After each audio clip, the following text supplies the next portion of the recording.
Follow कर सकते हैं India's largest online learning app Unacademy पर। आपको करना क्या है, आपको एप्लीकेशन को डाउनलोड करना है और आपको सिर्फ सर्च करना है नित्य क्लासेस और आप पाएंगे हमारे ढेर सारे वीडियोस डिफरेंट सब्जेक्ट्स पर। तो दोस्तों आज ही फॉरवर्ड करें, शेयर करें अपने फ्रेंड्स को। हेलो गाइस, कैसे हैं आप सभी। मैं कामनी गौतम स्वागत करती हूँ आप सभी का नित्य क्लासेस में। गाइस, जैसा कि आप सभी जानते हैं, मैं आप सभी को हिंदी से संबंधित जानकारी देती हूँ।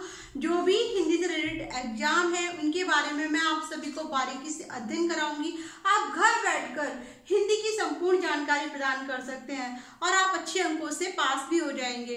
तो मैंने अपनी कुछ वीडियोज डाली हैं, आप उनको देख सकते हैं, जिसमें मैंने अभी तक आपको वर्णमाला, स्वर, व्यंजन तथा संज्ञा के बारे में बताया है। ये मेरी 4th वीडियो है जो मैं आज आपको बताऊंगी। तो आज मैं आपको सर्वनाम के बारे में बताऊंगी कि सर्वनाम क्या है और इसकी पहचान किस प्रकार से की जाती है तथा इसके भेद कितने हैं। तो गाइस, सबसे पहले बात करते हैं कि जब संज्ञा है हमारे पास तो हमें सर्वनाम की जरूरत क्यों पड़ी, सर्वनाम के बारे में जानने की जरूरत क्यों पड़ी। तो देखिए क्या होता है कि संज्ञा में क्या होता है, किसी भी नाम का बोध होता है। तो किसी भी नाम को बार बार रिपीट ना करने के लिए उसके स्थान पे जिन शब्दों का प्रयोग किया जाता है उसे सर्वनाम कहते हैं। ठीक है, तो बार बार किसी भी नाम को बार बार हम रिपीट करेंगे तो उस सेंटेंस की शोभा बिगड़ जाती है। तो उसके स्थान पे जिन शब्दों को प्रयोग किया जाता है उन्हें क्या कहा जाता है, सर्वनाम। तो देखिएगा, सर्वनाम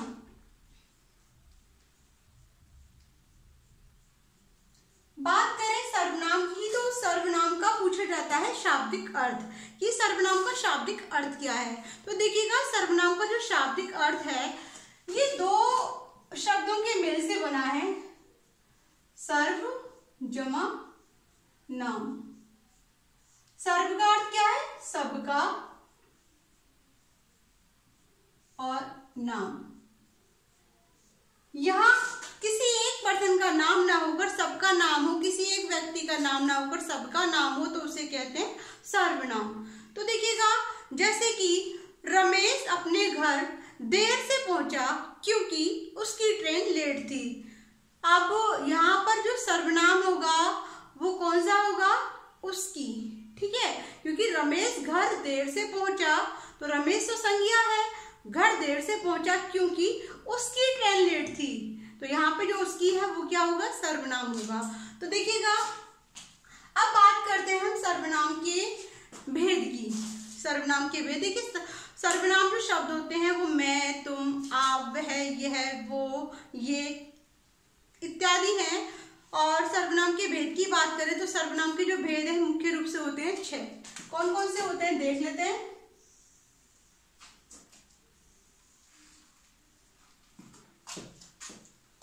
सबसे पहले होता है पुरुष वाचक सर्वनाम। कौन सा, पुरुषवाचक सर्वनाम। दूसरा है निश्चयवाचक सर्वनाम।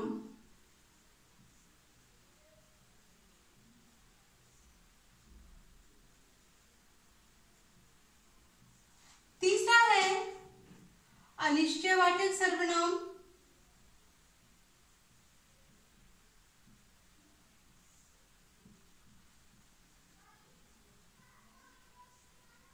चौथा है निजवाचक सर्वनाम।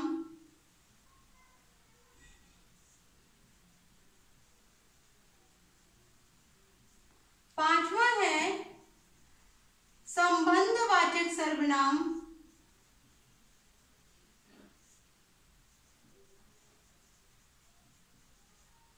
और लास्ट है आपका प्रश्नवाचक सर्वनाम।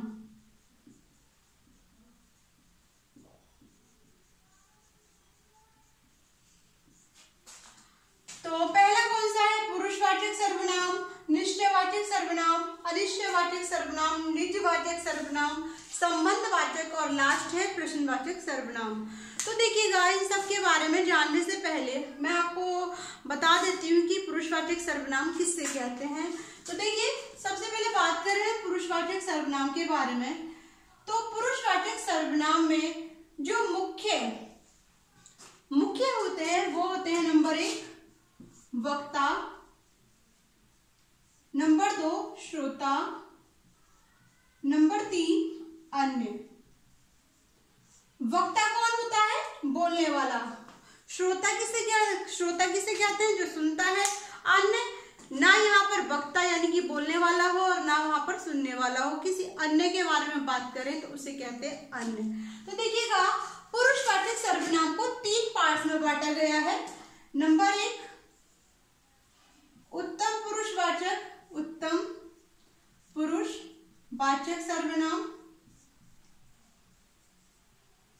दूसरा है मध्यम पुरुषवाचक सर्वनाम, मध्यम पुरुषवाचक सर्वनाम। तीसरा है अन्य पुरुषवाचक सर्वनाम। अब देखिएगा पहला कौन सा बताया? उत्तम पुरुषवाचक सर्वनाम, दूसरा है मध्यम पुरुषवाचक सर्वनाम और तीसरा है अन्य पुरुषवाचक सर्वनाम। बात करें उत्तम पुरुषवाचक सर्वनाम की तो देखिएगा उत्तम पुरुषवाचक सर्वनाम में जो मुख्य भूमिका होती है वो होती है वक्ता की, ठीक है। मध्यम में श्रोता और अन्य पुरुषवाचक सर्वनाम में कोई अन्य। अब यहाँ पर किन शब्दों का प्रयोग किया जाता है? उत्तम पुरुषवाचक में किसका किया जाता है, मध्यम में किसका और अन्य में किसका? तो देखिएगा मैं, मुझे, मेरा, हम लोग। जो प्रयोग किया जाता है वो किसमें किया जाता है? इन शब्दों का प्रयोग किया जाता है उत्तम पुरुषवाचक में। जैसे मैं पढ़ रही हूँ, मुझे घर जाना है, तो ये सब किस में आएंगे? मुझे, यानी कि मैं स्वयं के लिए प्रयोग कर रही हूँ, तो यहाँ पर होगा उत्तम पुरुषवाचक सर्वनाम। तो जिस सर्वनाम में वक्ता स्वयं के लिए प्रयोग, जिन शब्दों का स्वयं के लिए प्रयोग करता है उसे क्या कहा जाता है? उत्तम पुरुषवाचक सर्वनाम। अब बात करें मध्यम पुरुषवाचक सर्वनाम की, तो मध्यम पुरुषवाचक सर्वनाम किससे कहते हैं? सबसे पहले यह जानना शुरू है। तो देखिए वक्ता या लेखक, यानी कि इसे वक्ता भी बोल सकते हैं और लेखक भी। वक्ता या लेखक जिससे अपनी बात कहता है, जिस तक अपनी बात को पहुंचाता है उसे कहा जाता है क्या? मध्यम पुरुषवाचक सर्वनाम। तो यहाँ पर किन किन शब्दों का प्रयोग किया जाता है? यहाँ पर किया जाता है तुम, आप, तुझे, तू आदि, ठीक है। तो यहाँ पर देखिएगा मध्यम पुरुषवाचक में क्या है? यहाँ पर वक्ता श्रोता से अपनी बात कहता है, जैसे कि तुम मेरे साथ चलोगे, तुम अपनी पढ़ाई करो, आप सो जाइए, आप पढ़िए। तो यहाँ पर क्या हो जाएगा? कौन बोल रहा है? वक्ता बोल रहा है। किससे बोल रहा है? श्रोता से बोल रहा है। तो यहाँ पर होगा क्या? मध्यम पुरुषवाचक सर्वनाम, ठीक है। अब बात करते हैं अन्य पुरुषवाचक सर्वनाम की। तो अन्य पुरुषवाचक सर्वनाम में क्या है कि यहाँ पर वक्ता और श्रोता किसी अन्य के बारे में बात करें तो उसे क्या कहा जाता है? अन्य पुरुषवाचक सर्वनाम। तो यहाँ पर वक्ता या श्रोता किसी अन्य के विषय के बारे में बात करते हैं, उसे कहा जाता है अन्य पुरुषवाचक सर्वनाम। और किन किन शब्दों का प्रयोग किया जाता है? वह, वो, यह, उसे आदि शब्दों का प्रयोग किया जाता है। जैसे कि वह लड़का आज पढ़ने नहीं आया, तो हम किसी अन्य के बारे में बात कर रहे हैं, तो ये क्या होगा? अन्य पुरुषवाचक सर्वनाम। तो यहाँ पर ये जो सारे पार्ट्स हैं, उत्तम पुरुषवाचक सर्वनाम, मध्यम पुरुषवाचक सर्वनाम और अन्य पुरुषवाचक सर्वनाम, किसके पार्ट्स हैं? पुरुषवाचक सर्वनाम की, ठीक है। अब बात करते हैं निश्चयवाचक सर्वनाम की।